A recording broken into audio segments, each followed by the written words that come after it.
Assalamualaikum murid-murid. Selamat sejahtera. Apa khabar? Cikgu doakan semua berada dalam keadaan yang sihat, sejahtera. Okey, baiklah. Pada hari ini kita masih lagi berada dalam modul 2 iaitu operasi proses pengeluaran. Pada minggu ini, kita akan belajar tentang langkah-langkah keselamatan berkaitan dengan penggunaan mesin dan juga peralatan. Peralatan atau mesin yang digunakan dalam aktiviti mencampur, mengadun dan menyiapkan makanan meliputi alatan besar dan kecil. Biasanya peralatan ini terbahagi kepada dua jenis, iaitu yang pertama alatan besar dan yang kedua alatan kecil.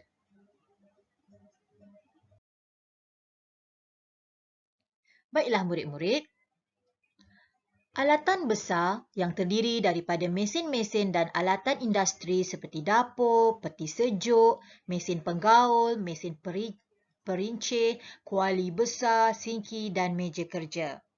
Alatan kecil pula terdiri daripada sudu, garfu, pisau, papan atau alas pemotong, pengayak, penimbang, penorak, acuan, dulang yang kita gunakan, mangkuk, periuk, sudip dan sebagainya. Baiklah, mari kita lihat keselamatan dalam penggunaan alatan besar. Yang pertama, kebanyakan alatan besar yang terdapat dalam bengkel masakan melibatkan barang-barang elektrik dan bahan api. Oleh kerana itu, semasa memasak, pelajar dikehendaki sentiasa mematuhi arahan guru. Okey, setiap apa yang murid-murid lakukan, ingin lakukan dalam bengkel, mesti ikut apa yang guru arahkan. Yang kedua, pastikan alatan yang hendak digunakan sahaja yang dipilih untuk beroperasi. Yang ketiga, tutup suis selepas setiap kali menggunakan mesin atau peralatan tersebut. Okey, ini dalam bengkel selalu cikgu pesan. Lepas guna tutup plug, lepas guna dapur tutup plug. Okey, supaya tidak berlaku sebarang kemungkinan yang tidak diingini. Okey, yang keempat pula, bersihkan mesin atau peralatan yang telah digunakan dengan kain pengelap atau bahan-bahan yang sepatutnya. Dan yang kelima, susun semula atau letakkan mesin dan juga peralatan pada tempatnya.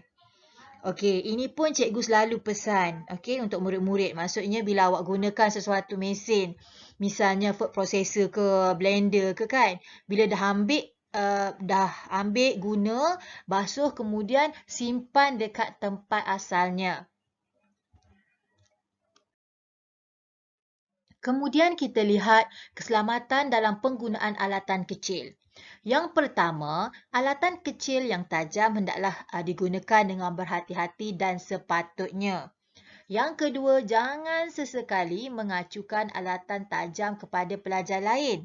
Okey, ini biasa dalam bengkel ada juga murid-murid bergurau, nak bergurau dengan rakan tetapi menggunakan pisau, menggunakan alatan tajam yang lain. Ini sangat berbahaya. Yang ketiga, bersihkan dan keringkan semua alatan yang telah digunakan dengan betul. Kerana contohnya kan kalau kita bersihkan pisau, kita tidak keringkan dengan sempurna. Lepas tu kita terus simpan dalam bekas yang bertutup. Itu akan boleh menyebabkan berlakunya karat. Okey, kemudian nombor 4, susun semula alatan pada rak atau tempat yang telah disediakan dengan teratur. Dan yang terakhir, simpan pada tempat yang betul dan mudah untuk diambil. Okey, baiklah. Subtopik seterusnya, cikgu akan terangkan mengenai kriteria menentukan bahan yang baik atau tidak baik. Pemilihan dan prosedur penyimpanan makanan yang betul.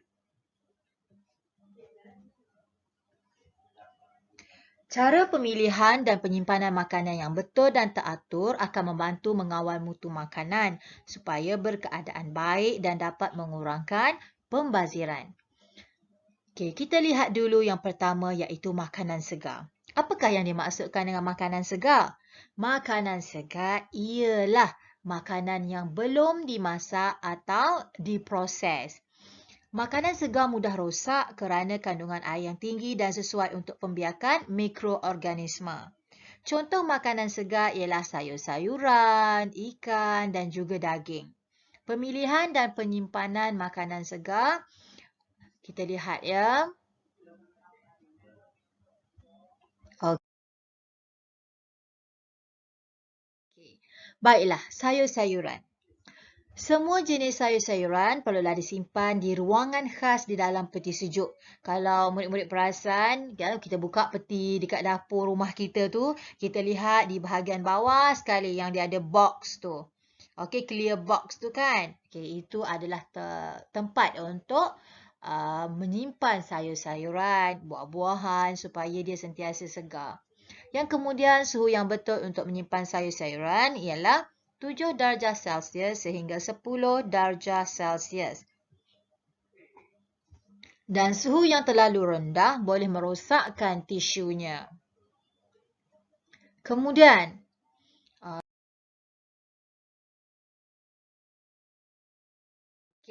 berikut merupakan jadual yang mengandungi klasifikasi jenis sayur-sayuran, pemilihan dan juga cara penyimpanan.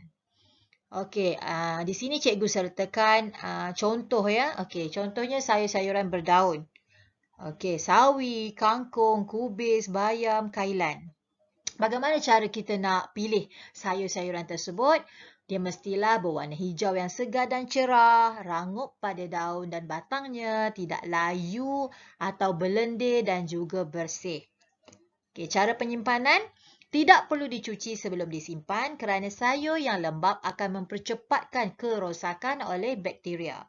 Yang kedua, simpan di dalam beg politina yang berlubang kerana peredaran udara dapat mengeringkan kelembapan.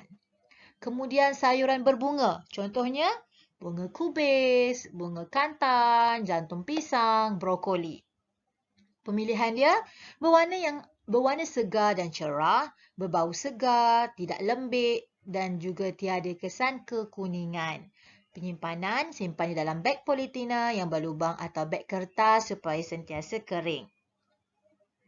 Okey, batang dan pucuk. Contohnya asparagus, batang keladi, pucuk rebung, pucuk paku, seledri, tauge. Pemilihan dia mestilah berwarna segar dan muda, rangup dan keras, berbentuk elok, tidak berlendir atau layu. Okey, penyimpanan dia disarankan elakkan daripada menyimpan terlalu lama.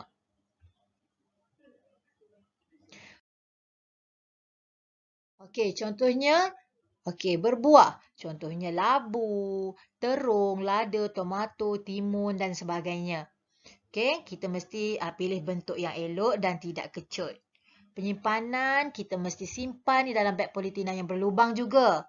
Di ruangan khas di dalam peti sejuk. Seperti mana yang cikgu dah maklumkan sebelum ini. Okey, berbawang. Contohnya bawang merah, bawang putih, bawang besar.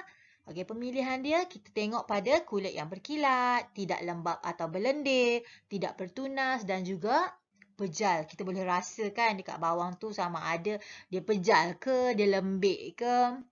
Dan kita perlu simpan di dalam bakul pada suhu bilik. Simpan di tempat yang kering dan gelap supaya tidak bertunas. Jangan campurkan bawang yang baru dengan yang lama serta kita mesti buangkan yang busuk. Kita tak boleh campur bawang yang elok dengan yang busuk kerana nanti yang elok tu pun akan jadi busuk juga. Sebab dia telah mengalami jangkitan daripada bawang yang telah busuk itu tadi. Okey, kemudian kacang botol, kacang buncis, kacang sepat dan juga kacang panjang. Pemilihan dia mestilah segar dan rangup, tidak patah, saiz yang sederhana dan juga muda. Okey, simpan di dalam beg politina yang berlubang supaya sentiasa kering. Simpan di ruangan khas untuk sayuran di dalam peti sejuk. Kemudian berakar, contohnya akar teratai, lobak merah, sengkuang, ubi keledek, ubi kentang. Okey, cara pemilihan dia mestilah tidak diselap di tanah yang terlalu banyak. Biasa kalau kita beli ubi kentang, kita ada lagi kan tanah-tanah dia. Tapi janganlah keterlaluan. Kemudian tidak bertunas, keras atau pejal, bersaiz sederhana dan juga tidak lebam. Simpankan di rak yang mempunyai peredaran udara yang baik, di tempat sejuk, gelap dan juga kering. Lobak merah dan lobak putih boleh disimpankan di dalam peti sejuk di ruangan khas untuk sayur-sayuran. Okey, jauhkan sayuran ini daripada makanan yang berbau kuat untuk mengelakkan penyerapan bau.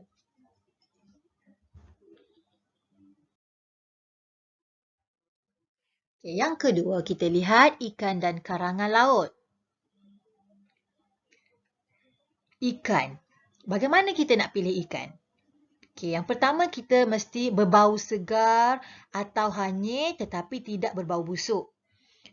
Maksudnya hanyir ikan bau dia macam lain. Kalau busuk bau dia macam lain. Okey. Kemudian mata menonjol dan bersinar. Kita tidak digalakkan untuk pilih ikan yang mata dia merah sangat. Itu bermaksud dia dah telah lama disimpan. Kemudian isi pejar dan tidak meninggalkan kesan apabila ditekan. Maksudnya isi ikan tu kan bila kita nak beli mestilah dia pejar. Tak adalah kita picit macam tu dia lembik. Okey. Kemudian badan ikan licin dan berlendir. Sisik masih melekat dan berkilat. Ikan tidak bersisik mempunyai kulit yang lembap, licin dan berkilat. Serta insang berwarna merah. Okey, penyimpanan. Siang ikan dan cuci bersih sebelum disimpan di dalam peti sejuk beku ya, atau freezer. Kerana akan berlakunya pembiakan bakteria dengan cepat. Okay, jadi sebab tu kita kena simpan di freezer. Kemudian ikan yang disimpan pada suhu yang lebih tinggi daripada suhu sejuk beku hendaklah digunakan dengan segera. Seeloknya tidak melebihi 24 jam. Ikan yang hendak disimpan seeloknya dibungkuskan dengan beg politina, bekas kedap udara atau kertas timah supaya baunya yang kuat tidak diserap oleh makanan lain. Dan kemudian simpan ikan secepat mungkin. Okey, baiklah. Karangan laut. Contohnya ketam, udang, kerang, siput, tiram, sotong, lala dan sebagainya lah. Okey, mestilah berbau segar atau hanyir tetapi tidak berbau busuk. Kulit udang tidak berubah warna dan masih melekat serta bentuknya elok dan tidak ada bahagian yang tertanggal. Okey, siapa pernah ikut mak dia pergi pasar raya nak beli udang kan? Cuba awak perhatikan. Kalau mak nak beli udang, jangan ambil yang dah tercabut kepala ke, tercabut kulit ke kerana dia kurang segar. Okey. Dan kemudian cara penyimpanan dia kita bersihkan dan simpan di dalam peti sejuk beku dengan segera.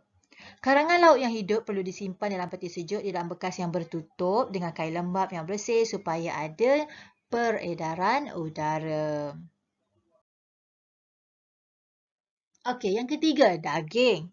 Setiap daging dan offal yang perlu disimpan dengan segera dan labelkan bungkusan daging dengan maklumat seperti jenis daging, kuantiti dan tarikh terima supaya tidak silap semasa kita nyah frost ataupun kita nyah bekukan daging tersebut.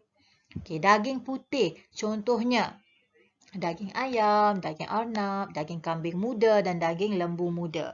Pemilihan isinya tidak mengandungi terlalu banyak lemak.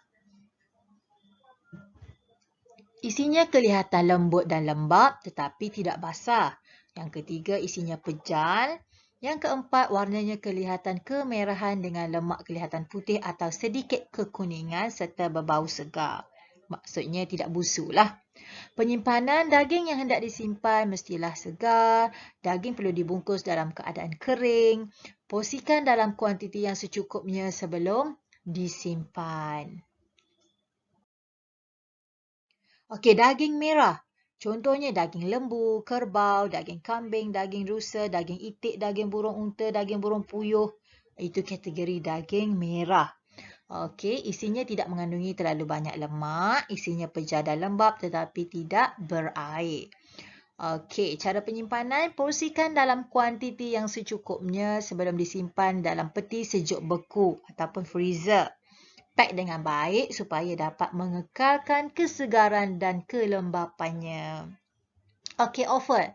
Okey, murid-murid tahu tak apa itu offal? Mesti tak tahu kan?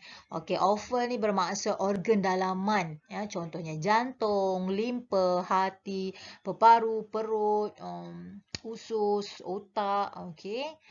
Pemilihan dia mestilah berbau segar. pejal, bentuk elok, tidak kecut atau kering. Dan penyimpanan dia disimpan hanya dalam 24 jam selepas dibeli. Okey, maksudnya lebih baik kalau kita beli, kita terus je masak. Tak payah simpan lama. Okey, kadang-kadang bila kita simpan lama ni, bila kita nak masak, rasa dia atau jus dia sudah berkurang. Okey, yang kemudian tadi kita tengok makanan segar, sekarang kita akan belajar pula tentang makanan kering. Okey, makanan kering ialah makanan yang dikeringkan secara menjemur atau menggunakan haba panas. Tujuannya adalah untuk mengurangkan kandungan air dalam makanan supaya tahan lama. Okey, kita tengok yang pertama ialah bijirin. Contoh, barli, beras putih, beras perang, beras pulut hitam. Pemilihan mestilah tidak berulat, kering, tidak ada bubuk atau ulat beras serta bersih. Okey, kalau awak perhatikan ataupun awak pernah tengok kan bila beras kat dapur rumah kita tu kita simpan terlalu lama tapi dalam bekas bertutup, dah lama-lama tak guna, bila kita tengok dia boleh jadi hancur beras tu dan ada bubuk ataupun kita panggil bubuk ataupun ulat beras. Dia berwarna hitam. Okeylah, cara penyimpanan, simpan di dalam bekas yang bertutup. Beras perang dimasukkan dalam bekas plastik dan simpan di ruangan sayuran di dalam peti sejuk supaya dia tahan dengan lebih lama. Okey, kemudian hasil bijirin. Contohnya tepung jagung, tepung gandum, tepung beras, pasta, bihun dan sebagainya. Pemilihan mestilah kering. Tepung peroy, tidak padat, bertekstur kesat. Kemudian tidak berbau hapak. Tepung gandum segar berwarna kekuningan. Tepung beras segar berwarna putih bersih. Okey, kemudian tepung hendaklah disimpan di dalam bekas bertutup tetapi tidak terlalu ketat untuk mengelakkan daripada lembab dan berkulat. Bekas berisi tepung disimpan di tempat yang kering, sejuk dan bersih. Jangan campurkan tepung yang baru dengan yang lama supaya tidak berlaku sebarang pencemaran. Supaya tidak tercemar tepung itu tadi. Kemudian ke kacang. Contoh kacang merah, kacang soya, kacang tanah, kacang hijau. Macam-macam kacang. Okey, cara pemilihan dia mesti kita tengok masa kita nak beli, dia tidak berulat. Kalau kacang yang terlalu lama, dia berulat dan berbau hapak sebenarnya. Kita boleh bau. Okay, jangan beli kalau awak nak beli kacang yang macam tu. Awak mesti tengok tidak berulat, berbentuk elok dan tidak kecut. Okay? Kalau kacang tanah tu kan, kalau kita beli, ada yang segar je, bulat, elok je. Ada yang kecut, ada yang hitam. Itu maksudnya kacang tu tak elok lah kalau dia ada kecut dan juga hitam-hitam macam tu. Cara penyimpanan, simpan di dalam bekas yang kedap udara. Simpan di dalam peti sejuk jika hendak menyimpan lebih lama. Okey. Okey, contoh yang seterusnya rempah atau herba contoh buah pala, cili kering, asam keping. Lepas tu contoh herba, daun bay, rosemary, daun basil. Mestilah berbentuk elok dan berbau segar, tidak pecah terutamanya buah pelaga. Jika sebut, mestilah peroy dan tidak berketul. Peroy ni, murid-murid, maksudnya dia hancur. Dia tidak berketul. Bila kita pegang, bila kita nak guna tu, dia tidak berketul keras. Dia mesti macam, itulah, hancur lah. Berderai macam tu. Okey, kemudian kita simpan dalam bekas yang kedap udara. Jangan simpan terlalu lama kerana akan hilang kesegarannya. Okey, kemudian sayur-sayuran kering seperti labak masin, sawi jeruk. Cara pemilihan dia, kita mesti melihat warna yang segar dan kekuningan seperti kumcum dan batang sawi kering. Kemudian, cara penyimpanan, simpan dalam beg politina yang longgar pada suhu bilik.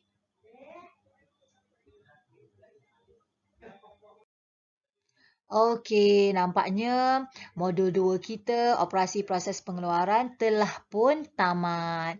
Cikgu harap murid-murid yang berada di rumah ya sepanjang tempoh PDPR ini dapat memahami apa yang telah cikgu terangkan pada hari ini, dapat faham. Okey, kalau ada yang tidak faham, boleh WhatsApp cikgu secara personal dan juga boleh tanya juga di dalam grup. Ya, boleh kawan-kawan yang lain tahu juga. Okey, itu saja semua. Terima kasih. Assalamualaikum.